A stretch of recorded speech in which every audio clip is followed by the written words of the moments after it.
everyone has passion and maybe hasn't found it yet. I was like a super keen grad at the time where I was like, oh yeah, I'll organise everything. Yeah. I knew very quickly where I was like, oh, I want to be on the other side of the table. We created this super budget pitch deck. I remember exactly where we were. We were actually at one of Google's offices, like down in the basement. Flex. Love that. And how are you setting yourself aside then from the competition? We've always wanted to be the place, you know, the sort of household name. It's the Uber model. No one would give us funding whilst we were still in full-time jobs. In my lunch break in the hour, I would go and call like 50 venues in an hour. This is the guy that emails everyone, as opposed to this guy's persistent. And I think that's a really fine line. What do you think about that? About 3 years ago, I emailed one of the co-founders of Booking.com. Over 3 years, I sent him 15 emails until we finally went for breakfast. So I just booked a flight the next day. And yeah, I was going to say, I hope she says she booked a flight. The business's weakness is the founder's strength. And this was definitely one of the mistakes that we made. Thanks for coming on. It's really good to have a chat. I suppose, look, for anybody listening who doesn't know much about Venuescanner or yourself, can you just give us a bit of an idea of who you are and what you're doing at the moment? Yeah, sure. So I'm Rebecca, and I started Venuescanner around 6 years ago, and it's a marketplace booking platform for meeting and event spaces. Okay. And what were you, if you take us right back to the beginning, what were you doing before Venuescanner? Because I looked, obviously, I did some research into you and your sort of LinkedIn profile and stuff, but it'd be helpful to get a bit of an idea. Yeah. So I was working at M&S at the time that started Venuescanner. So I worked with my co-founder there, and that's where we met. And I looked after digital marketing for women's wear at that time, and so we were often doing lots of events. We'd do like fashion shows and the Christmas party, offsite meetings, etc. And I was like a super keen grad at the time where I was like, oh yeah, I'll organise everything. And so had the personal experience of it being very, very difficult to find and book space. And we thought like, oh, how is there like a Booking.com, Open Table, Skyscanner? You can book anything just through searching online, but not for venues. So that's sort of where it all started. Oh, nice. And is it your idea initially, or did you come across the sort of gap in the market, or was it your co-founder? How did it work? Yeah, I think we were sort of talking about it together, like the problem statement, and then we went around and like researched like dotting around different like conference centers, and we were like, oh, what meetings and events are going on in those places, and like, is there actually a gap? And so just sort of started the research like pretty early, and we did all of that like beginning journey together. And do you reckon you always had a plan to do your own business when you first started M&S, or were you quite happy in the kind of corporate world? Yeah, I definitely always wanted originally to do something myself, but I wasn't sort of in M&S like, oh, what's the thing? What's the thing going to be? It just sort of happened like relatively organically, and so that point in time, I wasn't like looking to start something, but always had wanted to start something from kind of when I was young. Yeah. Okay. And what did you say was the sort of first step you took then when you first had the idea for Venuescanner? Yeah, I'm trying to think what I think the first thing was trying to understand the market and see like how it worked and what existed, and then like very quickly we created this super budget pitch deck which looked like terrible. Okay. And I remember like we just printed it on like terrible paper, and I took it to, before that I worked in asset management before M&S for a year, and had a great boss who was there, and I emailed him and was like, oh, I'm thinking about doing this business, and he was like, oh, why don't you come and pitch it to us? And I was like, oh, okay, we'll do that. And we didn't have anything, right? We just had these 10 like terrible slides and these really budget business cards. So like found a logo, and I think I found the name quite early. So I was like, oh, what, like Skyscanner, Venuescanner, sort of like that. We stole from them really. And borrowed, yeah. And went and pitched him, and like he'd got a bunch of kind of private equity friends in the room as well, and just was super helpful in giving us that experience to do that. It's a nice contact to have from the get-go, isn't it, to be honest? So that was a sort of practice run, and then from there we started to like look at kind of designing out the platform, and worked with a designer alongside our jobs, and so just did kind of evenings and weekends, like creating designs and then moving to building the site and stuff. And so your co-founder Benji, he's the more technical side, right? So he does the more sort of coding side of it. How long did it take for him to kind of flesh out the initial kind of MVP, like the minimum viable product? It probably took, I reckon we did like a couple of months on designs, working with a designer. And then we actually found somebody in Poland called Radek, who was the first person who was working on the site. And I think we probably did, maybe it was 4 or 5 months, something like that, which was quite a while. And actually now there's much better software available where you can just like without code put a website up. So if I did it again now, I definitely wouldn't like jump into the coding side as like deeply as we did. Sure, because I think that's a big fear a lot of people have when it comes to a company that's not just if it's a portfolio website like a wedding planning business, it's just a case of getting a website up and then people contact you. Right. But with something where things like booking and things like that are involved, it feels like it's much more technical. So it seems like there would be a higher barrier to entry for that. Yeah, totally. I think, and the technical side of it is super important. However, at the very early stages, when really you're just trying to test, like, is there product market fit? Like, do people want this? And most importantly, also, will people pay for it? So I think that's something that we were like a bit slow on. It took us a while to figure out like how we would monetize it and like how that would work, and sort of went down a few different avenues. Sure. Whereas, I think you can probably find out if people will pay for something or if the idea starts to land before going like super deep on the build. That was going to be one of my questions actually, because you kind of jumped straight in to say that you went for funding. What was the sort of gap between having the idea and then going straight for funding? Did you, as I say, assess the market to see if there was actually a demand for the product, or sort of how did that sort of fit together? Yeah, we didn't do the funding straight away. That was more of a force to get us to put together like what the business would actually look like. Okay. Although we did sort of then go back to do some angel funding later on, but we built we did probably the first 6 months or so and sort of validated that that there was a gap in the market and that we were going to do it, and then raised funding just as no one would give us funding whilst we were still in full-time jobs. Really? Okay. So you see that on Dragon's Den a lot of the time, actually. That's a big thing that they say, I don't want to invest if you're not going to go full-time into this business. Yeah. Which on the one hand makes sense, but on the other hand is like, sense, well, I'm not going to jump into it if I don't have exactly. Exactly. Yeah, so we so I quit. I actually then went to work at Naked Majestic Wine and quit there after we'd probably been working on the business sort of on the side, like hustling it for about a year. And then left there, and then we did a kind of small angel investment round. Okay. So before that, was it self-funded up until that point? Yeah, we just did it ourselves. Got you. And how much startup capital did you have at the beginning? What were you sort of playing with? I think roughly 20 grand, maybe. And was that sort of pulled just from the two of you, or was there loans or? Yeah, we just sort of used savings and self-funded. Nice. And how did you validate the kind of product demand, if you say, initially? How do we validate the product demand?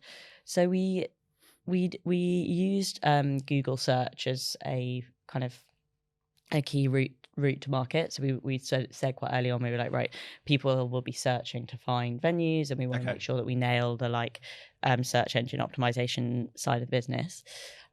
So we ran like ads on Google to bid for, so let's say like venue hire London would be like a key term. Okay. So we'd say, okay, right, are there people searching for that? How many people are searching on a monthly basis, and like how much does it cost us to acquire those customers?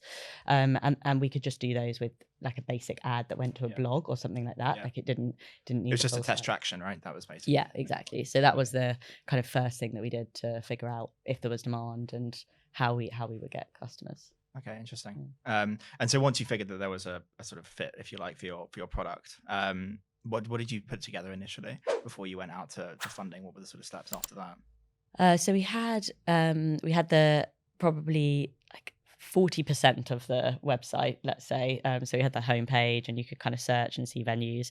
And the big thing that happened quite early on that really helped us to get the funding is that we put this little like chat on the site.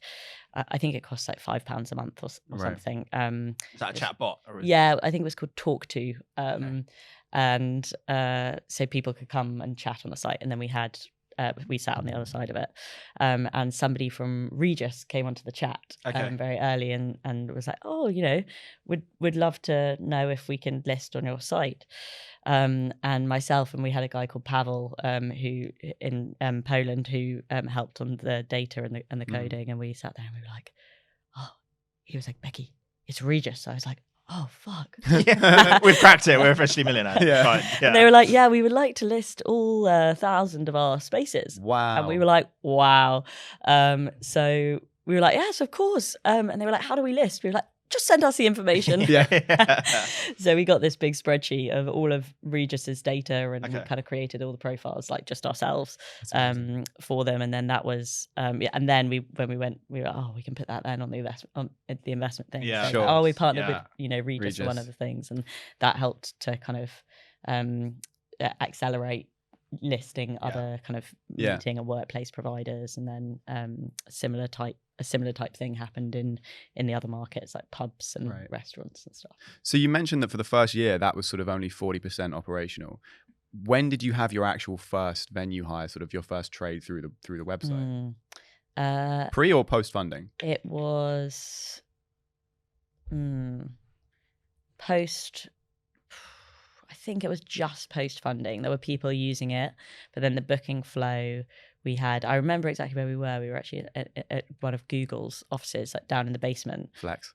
Love that. I think I was hanging with Google. I think that's great. They had a really good free workspace that everyone uses when they're just starting out, because you don't have to pay for it. And so that it's like this underground basement, and everyone sat like, you know, on top of each other basically. And somebody came and booked a 5-day massage, was like the first ever booking, which was pretty random, like workshops. Interesting. So yeah, that was our password login for the Wi-Fi for the first year, which was questionable. Yeah. Fair enough. Amazing. Fair enough. And so that kind of first booking, then, I mean, I suppose kind of moving forwards, how did you sort of scale it? I mean, you're sort of sat in the basement of Google's offices, and you've obviously got traction with Regus initially, but then how did you actually go to acquire more companies and more venues? Yeah, so we built this sort of data tool early on, where we could like find information about kind of venues, and then email and invite them to list on the platform. So that was the main way that we kind of got most of our supply to join. So we had a sort of email sequence that said like, hey, this is who we are, would you like to list? And we ran a sort of, it's a year totally free, so no commission, no listing fees, like nothing. So we said, let's do that for a year to just build up the venues listed, and then once we start getting like bookings and kind of traction coming through, then we'll kind of start charging after that. So that mechanic of kind of offering it totally free and then doing it via sort of lots of emailing was the way that we initially got lots of venues live. Just on that, what kind of conversion rate were you seeing, like reaching out to venues? Because as you said, you're offering it free, which is a pretty lucrative thing, and it's sort of its only benefit to them because they get more eyes on them. What sort of conversion rate were you looking at? Was it like most people kind of said yes, or only, you know, was it hard to get people on board? It was still hard. It wasn't, not everyone would say yes. And of course you've got all of the like general issues of people not receiving the email or just not responding. So I think from memory we had sort of 60,000 data points, and we got 10,000 venues listed in that first year, and that was pre-funding. So that was the kind of ratio of like the market that we were going for, and then the number that we got live. And I think at the time it was difficult to find any site that had more than 100 on or something like that. So we the thing that helped us to get funding, and the proof point was like, okay, we can get lots of venues to list on the platform, and we can, and we want to build, the biggest platform in the world for this space. So was it hard to pitch before the website had fully launched and before you got funding and before you'd actually done any transactions on it? Was it harder to get people on board saying, we're gonna have this website where people are gonna book, but we don't have any sort of, because as we said earlier, the first guests for us, for example, were the hardest. Was it harder at the beginning to go to a venue and say, hey, we want to list your venue on our site that has no traction, no users, and we haven't actually done any bookings yet? Yeah, it was a little bit difficult.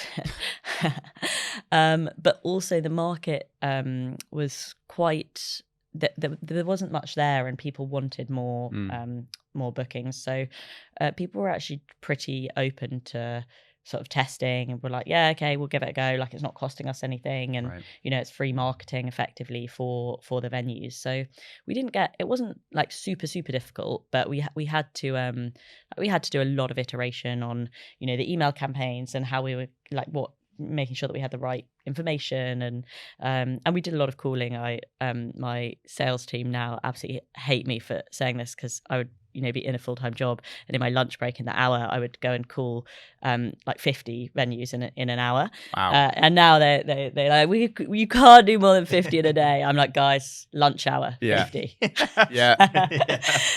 So we did do a lot of sort of like fast calling, and really trying to like hustle to like get the venues live. But everyone was pretty open to it, and we we've got great relationships with lots of venues that were within the first 100 to join now, sort of 6 years later. So no, go on. I was just gonna say, in that first 12 months, then, was it just you and your co-founder, or did you build a sales team at that point to try and get venues on board? Or we didn't have a sales team for a long time, actually. We just we had just an engineer and a data manager who were both based in Poland. We found we started recruiting just via kind of Upwork, and there was a few other I think it was like startup CVs or startup jobs. There was a few startup job websites, so we used those to hire Radek and Pavel, and then all of the rest of it we did ourselves, and then kind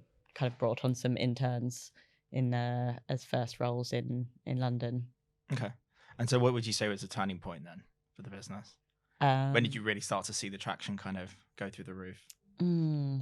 So I think there was kind of two turning points. One was so when we first built the site, we actually did something totally wrong from a Google search engine perspective, which we look back now, people say like, what's the biggest mistake? And this was definitely one of the biggest mistakes that we made. So we like built the whole site in a language that Google doesn't actually read. Right. Okay. Good. And so we were like, oh, why are we not getting good ranking in SEO? Yeah. Like, this is the only thing that matters to the business. So we had to rebuild a lot of that to get that search traction. God. And then once we did do the rebuild, just out of interest, at what point did you realize that you'd written it in the wrong language? Oh, it was a good 4 months in. Oh wow, okay. 4 months of work. Okay, that's fine. Right. I suppose linking to that, in the first year before you had actually sort of gone properly live, was there any point where you sort of, it hasn't launched obviously, and you're thinking, we're getting all these venues, but like, I don't actually know if this is going to work? Was there like a low moment? Oh yeah, many. Many. Good. I mean, those moments went on for a good 18 months. Yeah.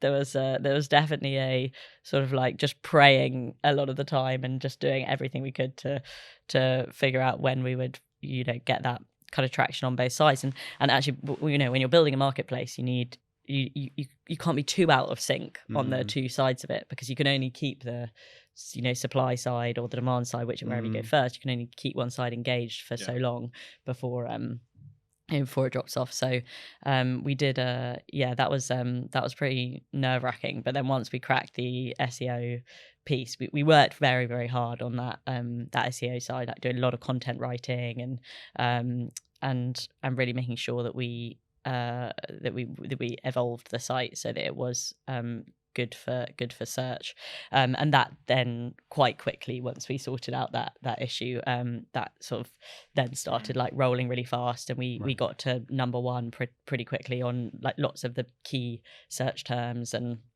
And that was probably about 18 months from kind of very beginning starting. And then it took us about 12 months after that to really crack the kind of how we would how we were generating revenue and how the business was kind of properly growing and building the team out and that sort of thing. So yeah. You mentioned earlier that obviously your background is you worked in M&S in digital marketing, which is funny because my mum actually worked in M&S too. She worked in home. It's a great business. Yeah, it's great, yeah. And I got a lot of clothes when I was younger. You know, like I couldn't get clothes anywhere else. It was like we have to get them from M&S because that's where we get the discount.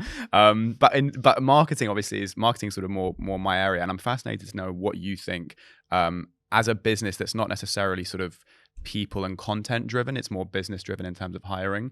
What have you found has been the kind of key difference between the initial kind of PPC SEO kind of era when it comes to marketing to now moving towards a more kind of content driven social media marketing landscape?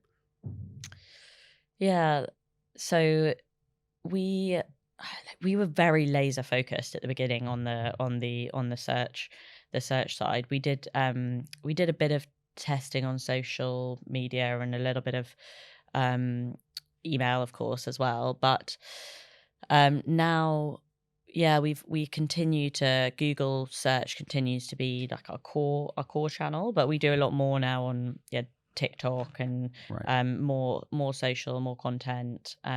We've actually been, I'd say, like as a business, we've actually done relatively little marketing in the later days, which is funny because they always say as you mentioned, my background's marketing, and they always say that the business's weakness is the founder's strength, which is sort of you don't hire around, or you actually don't end up spending as much time on that area. So we've now we're actually this year looking at how we sort of actually grow more of our top line marketing and do more brand and social and that building side, because we've always been very, very focused on the kind of search, pay-per-click, and very when you've got limited money and you're trying to be like very very careful on where you're spending it and what you're doing with it, that the more marketing channels you're opening up and the more that you're kind of looking at, the more it's expensive it becomes. And so I did actually find that finding one thing that worked and really focusing on optimizing that before moving to like the next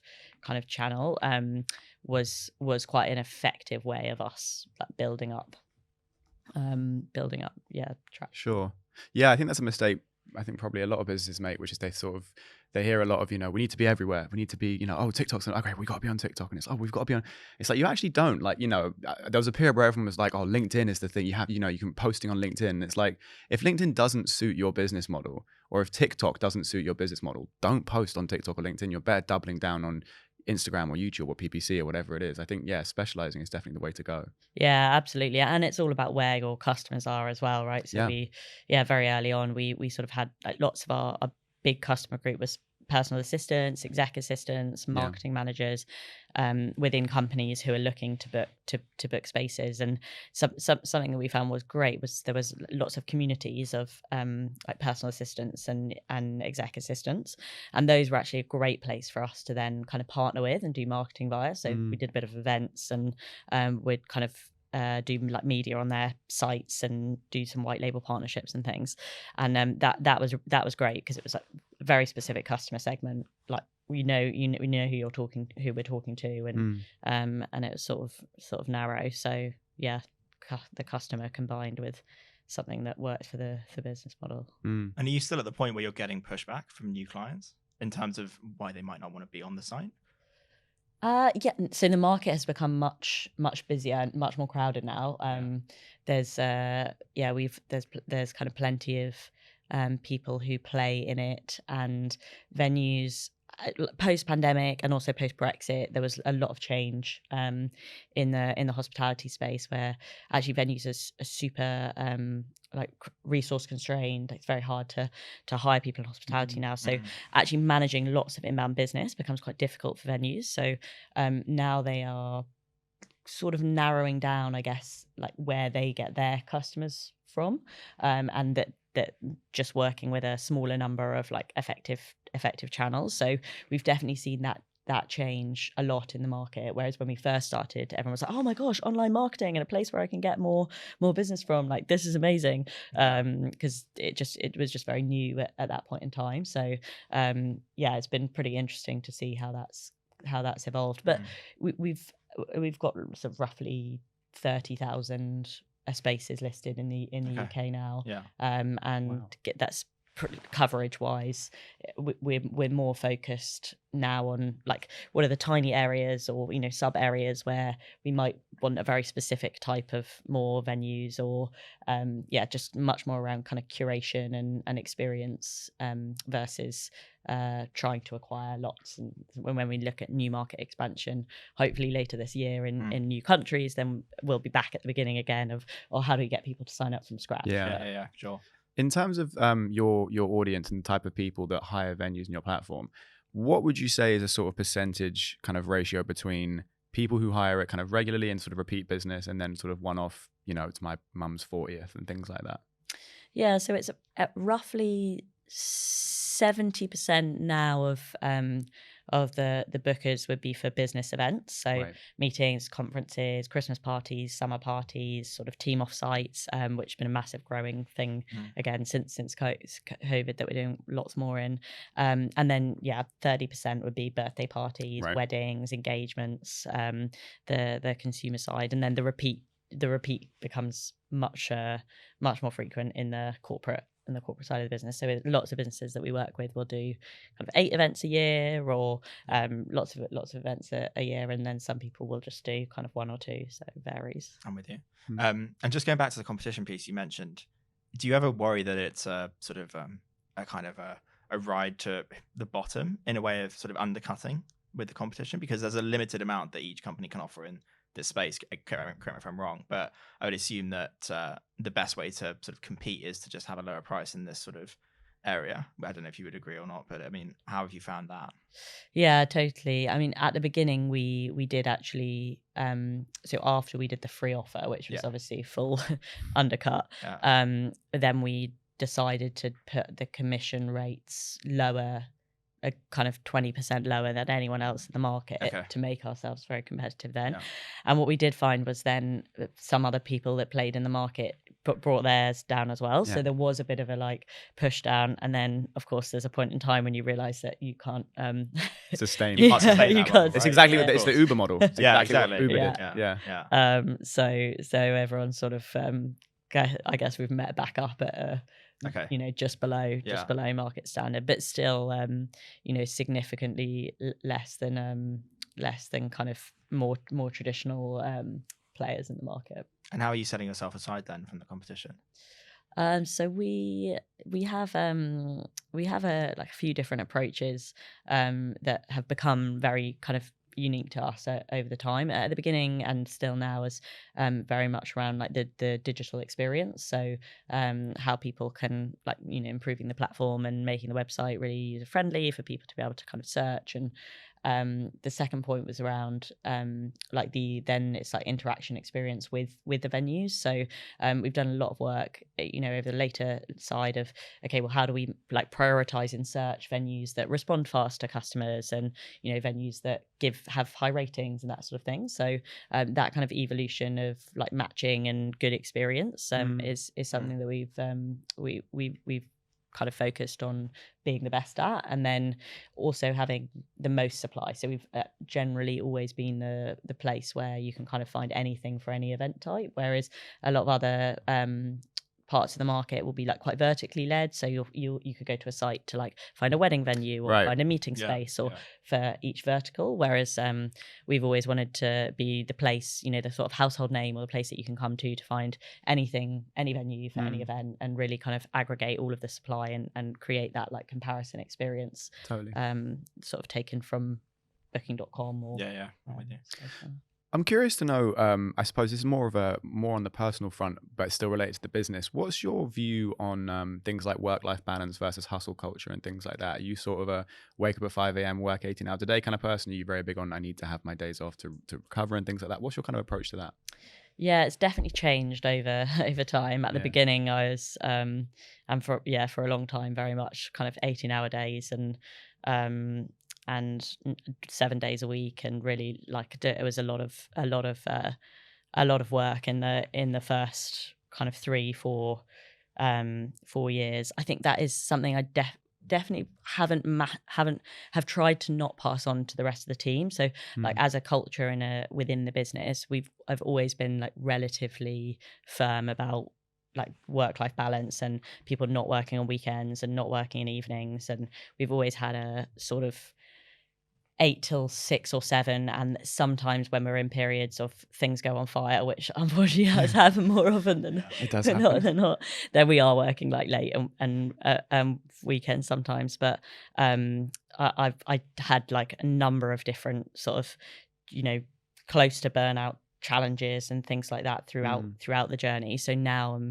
over the last kind of couple of years have been much more focused on ensuring like always have at least one day off at the weekend, like much more often 2 now, and taking the downtime and being able to like be sort of fresh and focused versus like crazy hours. Because I think as the business evolves and as the team's got bigger and things, like my job and the things that are important for me to do in the business do require having a clear mind and making good decisions and things like that actually when you are totally burnt out and not slept properly, you end up being counterproductive. Totally.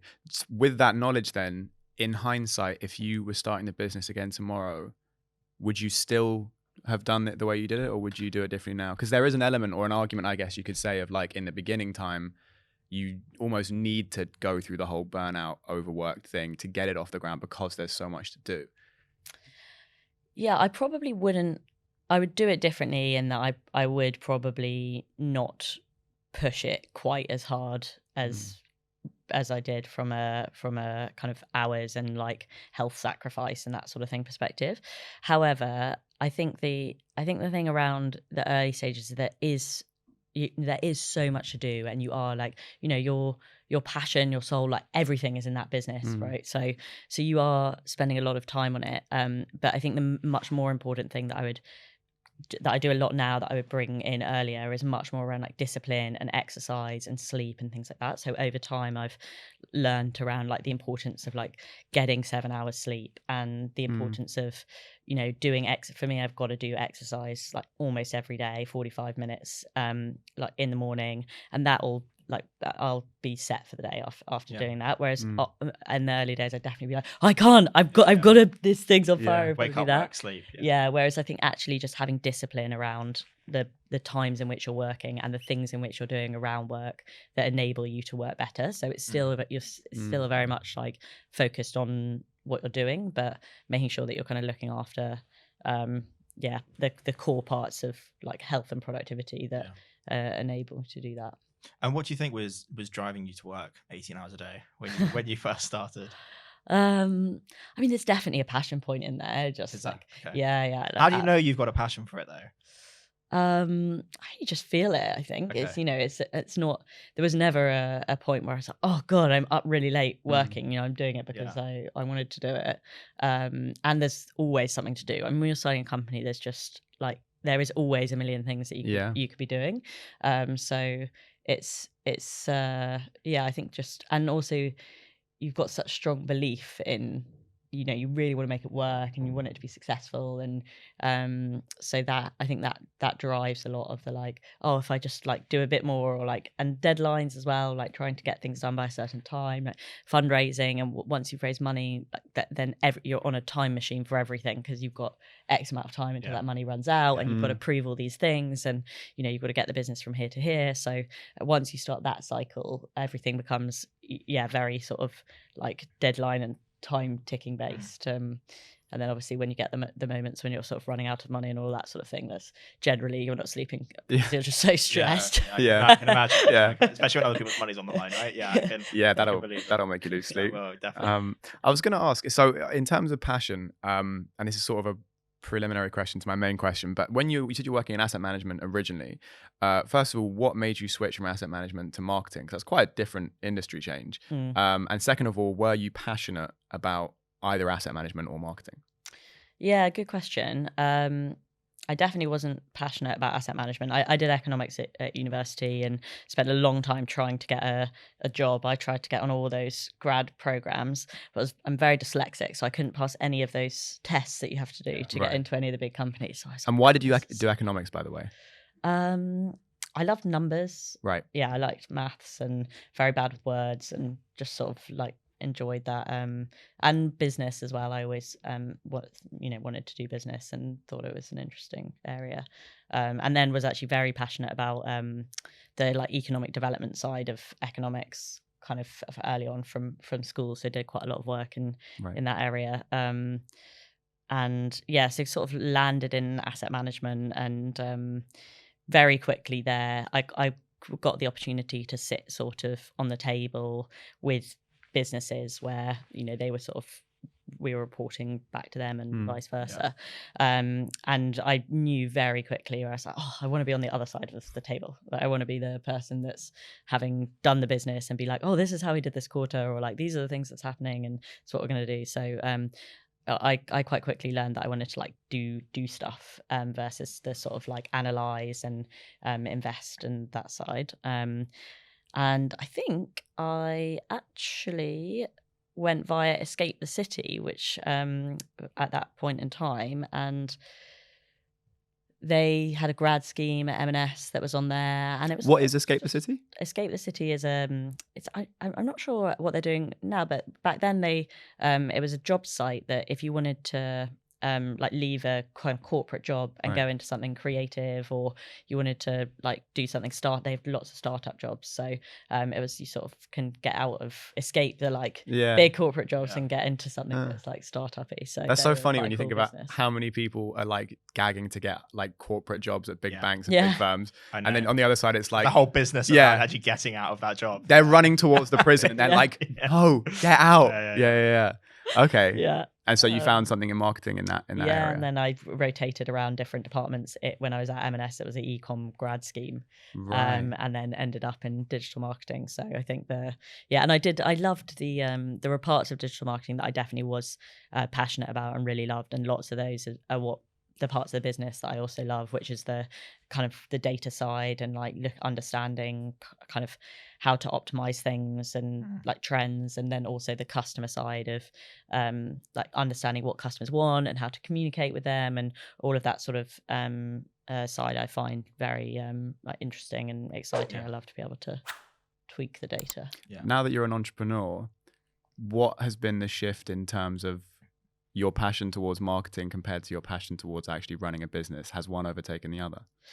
Yeah, I definitely don't think about the marketing side as much anymore. I love it when I'm doing it, and my there's like certain parts of the business that my team will sort of joke about. If I'm like not involved in it, I get upset. Not upset, but I'm like, so I love to like be involved, or kind of contribute more to some of the marketing areas, and sort of like retain a bit more kind of oversight on some of those. But definitely my like passion has evolved into different areas of the business as things have got more like, I really love the cultural and the team building side, and that sort of like how to build high functioning and healthy teams that are happy at work, and that part I love now and have loved that for the last kind of couple of years, and that's like probably the thing that I end up thinking about a lot, but still the customer side as well. And how have you cultivated that culture internally?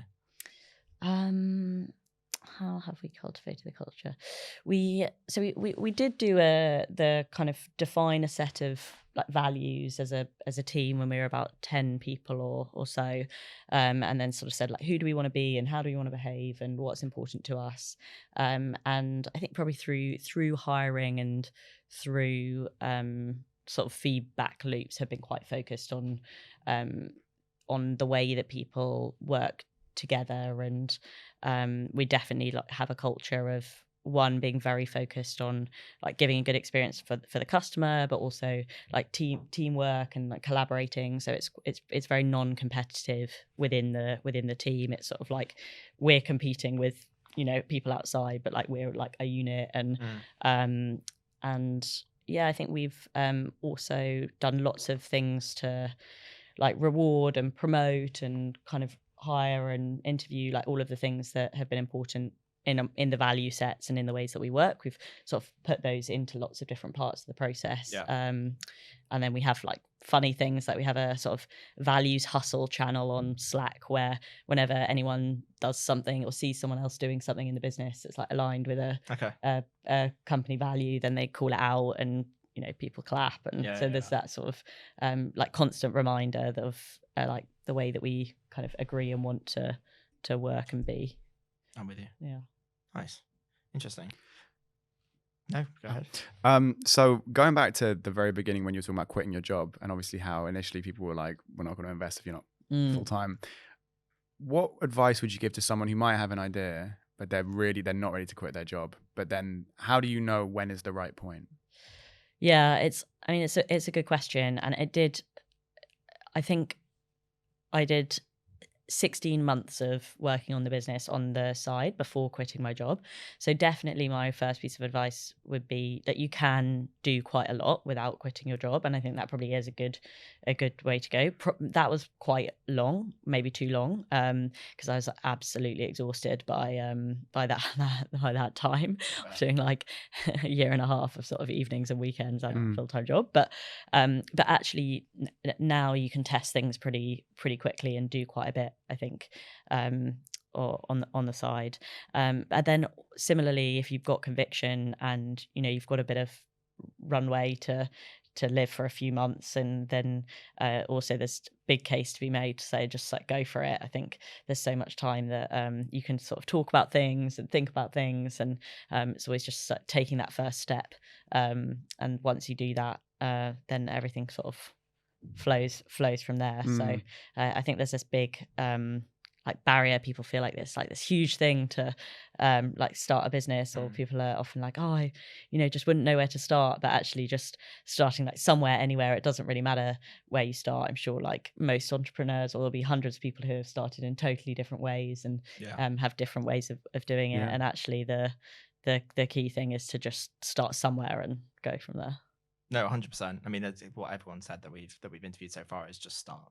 It's so easy to sit down and procrastinate and talk about ideas, and you could have an amazing business idea, but if you don't just start and do it and make mistakes and learn and go through it, then you're never really going to get there in the end, are you? Right? Yeah, and tell people. I think that's also like the fallacy that if you've got a good idea and you tell someone else is going to do it. Okay, yeah, I see what you're doing. But so much of I think so much of building a business is just all in execution. Like ideas are I remember the tiny part. Yeah, I remember when I worked at a startup years ago, and I remember there was a running joke at the company, and then also in kind of other companies we knew, where it's like about NDAs, where it's like and the joke was like, if someone says to you like, I can tell you, but you've got to sign an NDA, that's how you know they don't have shit.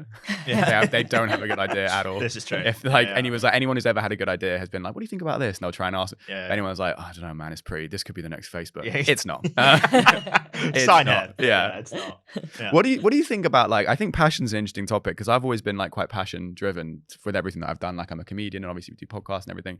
But I have friends, and I have one friend in particular I'm thinking of, who he's always said he's never been passionate about anything. He's a hard worker and he's a dedicated guy, but he's never been like, I really would love to explore that or do that. And I've always been like, it's in there, you just have to look harder and try stuff, which I do believe. But I'm kind of playing devil's advocate from his point of view. What do you think if someone just isn't passionate? Do you think some people just aren't passionate? Because that's his argument. Oh, it's a good question. Throwing out bangers today. I don't know. I guess is passion a sort of emotion, or is it a something that you have or don't have? I think I think there's definitely a range of, I guess in my experience of working with people and meeting people and seeing lots of entrepreneurs, I think some people definitely just are more passionate than other people in like a on a range, on a scale. But I probably would hold the belief that everyone has passion and maybe hasn't found it yet. And I think actually it's a totally different topic. Heard it from an expert. But if you look at I think if you look at the way that like really young kids operate or like live, they sort of passionate about things so easily, right? You can they'll find toys or games or things. And actually I think that as we go through sort of education and work, and we sort of start getting like focused on you've got to do this, or you need to like work like this, or do this exam, and passion starts to get removed or taken away if you're not able to focus on the things that you sort of naturally as a child would. So I think there's some really interesting for your friend things probably to look at, like how do you kind of get back to that sort of childlike state of I completely agree. Doing the thing that comes to you. Completely agree. Just doing stuff you enjoy. So glad you said that. And then trying to monetize that. Yeah. He's going to be listening to this now, isn't he? Yeah, and, he will. Yeah. Am I going to get an email then? Yeah, exactly. Yeah, you've changed my life, Becky. Great, thank you. Or actually, I've tried and I don't have it. Yeah, exactly. No, you're wrong. Exactly. Yeah, exactly. But no, I think you're right. I think it is just about trying stuff, right? I mean, there's something that Gary Vee always talks about, is just try as many things as you can, especially at a young age, and then whatever you actually really enjoy, try and go in and monetize it further down the line and do it full time. Especially in your 20s, man. That's what your 20s. That's what your 20s is for, man. You got to try stuff, and fail. Stuff. That's why I was asking you when you started Venuescanner, did you really have a passion for it? Because I can't imagine that when you first started, you left M&S thinking, I want to run a kind of marketplace for venues. It's kind of it's a niche. It's a niche area. So it's just interesting hearing how people actually stumble on it, to be honest. Yeah. You mentioned obviously that you started with it was self-funded. Obviously, you had savings. Benji, your co-founder, had savings too. What was your kind of view at that age? Because a lot of people, I think it's quite a split between sort of your 20s is for spending and enjoying your time and enjoying your stuff, and then also your 20s is to save and get ready for something in the future. What was your kind of attitude towards that? I mean, I think if I had a good attitude towards savings, I probably wouldn't be an entrepreneur. The business is the savings. No, I think, I mean, ultimately I think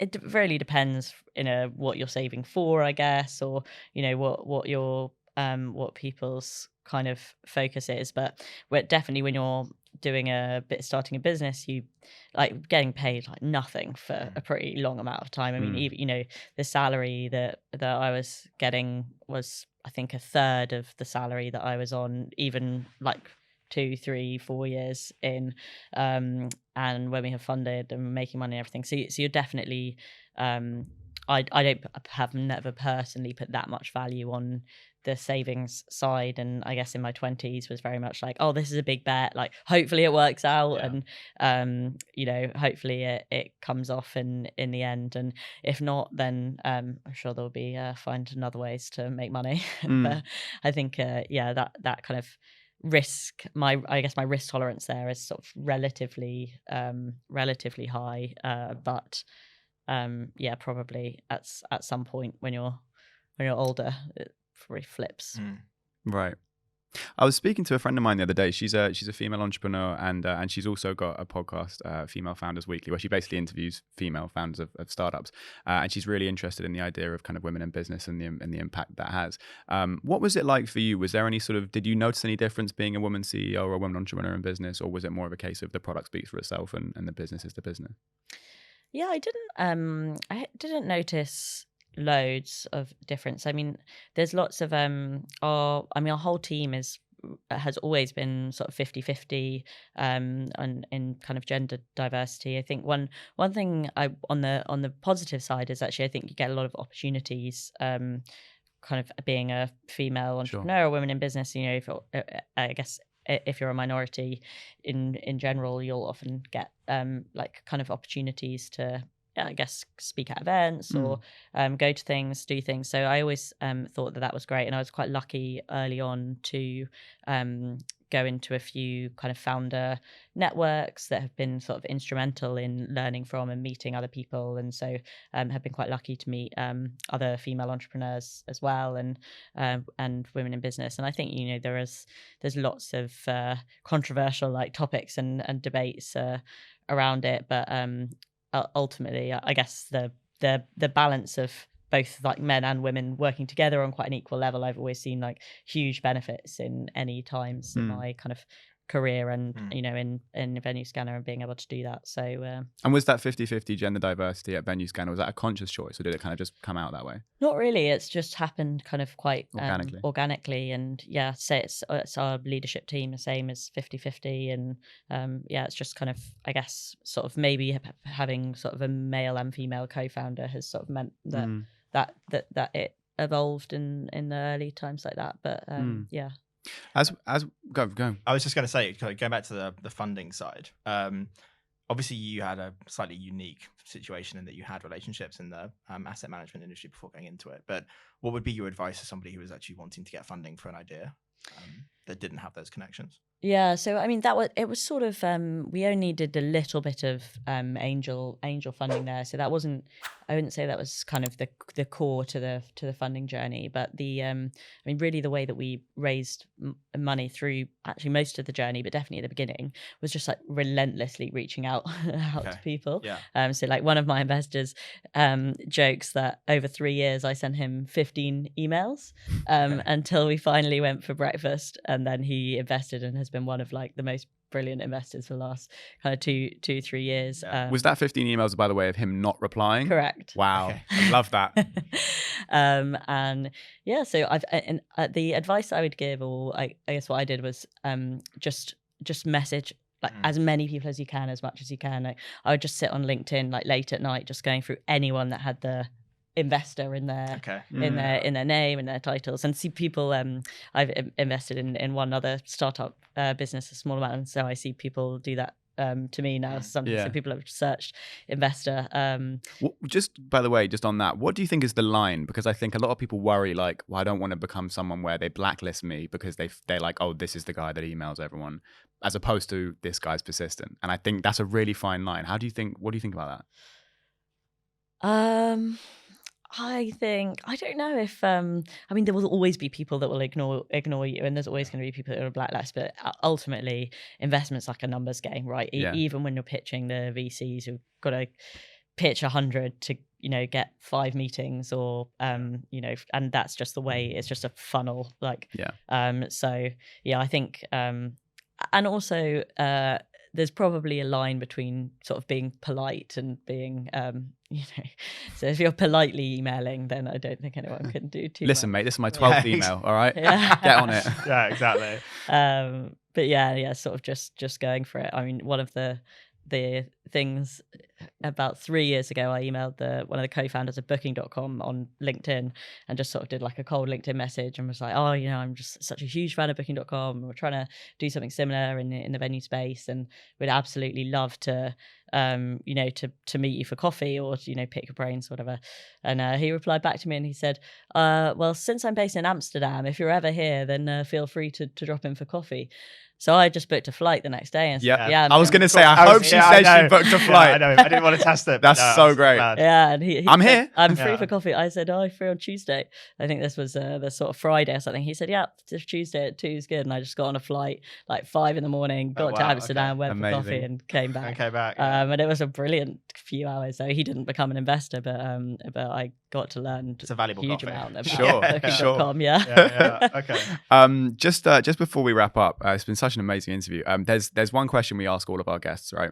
Which is basically, obviously this is about sort of practicality and it's about sort of actionable things rather than sort of vague, generalized sort of, work hard, believe in yourself, that kind of thing. So we always ask our guests, if there was one thing that you would say to someone who's maybe already started a business or is thinking about starting one practical piece of advice you could give, could be to do with marketing, hiring, budgeting, anything practical. If you could give one piece of advice, what would that be? So a very practical, very marketing-y piece of advice would be take £100, spend it on Google AdWords or a channel to just like test if someone wants to buy the thing that you're selling, blank page on the other side, take 15 minutes to set up the ad or the landing page, and just see if see if people click on it and see if people want to do it. I think it does a few different things. One, it tests the concept, but also it like gives you that first bit of fire of actually making something happen. And like those tools are pretty easy to set up and just kind of get going off. So I think once you get something to life, then Amazing. That's a very good piece That's of advice. so- All for that's so- £100. yeah. That's a very good piece of advice. It's so sharp and so clear. I Yeah, love exactly. it. I love it. Honestly, Rebecca, thank you so much for being Yeah, here. it's been great. Just before you go, plug away anything. Where can people find you? LinkedIn, Venuescanner.com, on all the social channels. So yeah. Amazing. Rebecca Kelly, thank you so much for being here. What an amazing Thank you conversation. for having me. Guys, awesome interview. If you've enjoyed, make sure to subscribe, turn on post notifications so you never miss another interview. We've got lots of amazing guests coming up. And make sure to rate 5 stars on Spotify and Apple Podcasts. And we will see you in the next one. Thanks for being here. Thank you. Thanks.